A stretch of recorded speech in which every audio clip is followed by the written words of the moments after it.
कहीं तेरा फोन है कहीं तेरे शूज थोड़े गुस्से। সিনেমার সাফল্যের অন্যতম চাবিকাঠি হয়ে উঠেছেন ভারতীয় সঙ্গীত জাদুকর আর রহমান। তার গান মানেই শ্রোতাদের বাড়তি আগ্রহ। তার অসাধারণ সঙ্গীতায়োজন অনেক সিনেমার ভাগ্য বদলে দিয়েছে। দীর্ঘ সঙ্গীত ক্যারিয়ারে অসংখ্য হিট গান উপহার দিয়েছেন তিনি। শুধু ভারত নয়, সারা বিশ্বেই তার রয়েছে অগণিত ভক্ত। বর্তমানে ভারতের সবচেয়ে বেশি পারিশ্রমিক পাওয়া সঙ্গীতজ্ঞ আর রহমান।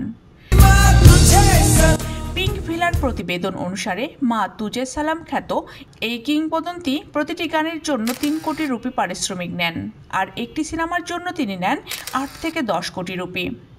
এই বিশাল পারিশ্রমিকের কারণেই তার মোট সম্পদের পরিমাণ বর্তমানে প্রায় 1700 কোটি রুপি। সর্বশেষ তিনি সাবা সিনেমার সঙ্গীত পরিচালনা করছেন, যা বর্তমানে ভারতীয় বক্স অফিসে রাজত্ব করছে। এছাড়াও বিশ্বখ্যাত জার্মান সঙ্গীতজ্ঞ হান্স জিমারের সঙ্গে মিলে তিনি রামায়ণ সিনেমার সঙ্গীতায়োজন করতে যাচ্ছেন। পিঙ্ক ভিলার আরও জানিয়েছেন, আর রহমানের পারিশ্রমিক অন্যান্য শীর্ষ গায়কের তুলনায় অনেক অনেক বেশি। আসুন জেনে নেই প্রতিটি গানের জন্য শীর্ষ 5 ভারতীয় গায়কের পারিশ্রমিক।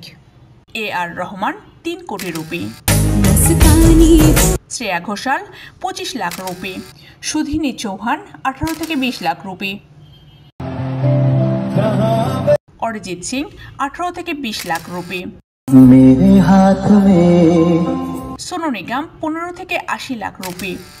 এছাড়া জনপ্রিয় পাঞ্জাবি গায়ক দিলজিৎ দোসাঞ্জ প্রতিটি গানের জন্য পারিশ্রমিক পান 10 লাখ রুপিরও বেশি। একইভাবে মিকা সিং, বাদশাহ ও নেহা কক্করও প্রায় একই পরিমাণ আয় করেন। সঙ্গীত জগতে আর রহমানের এই রাজত্ব চলবে আরও বহুদিন, কারণ তার সুরের জাদু কখনোই পুরনো হয় না।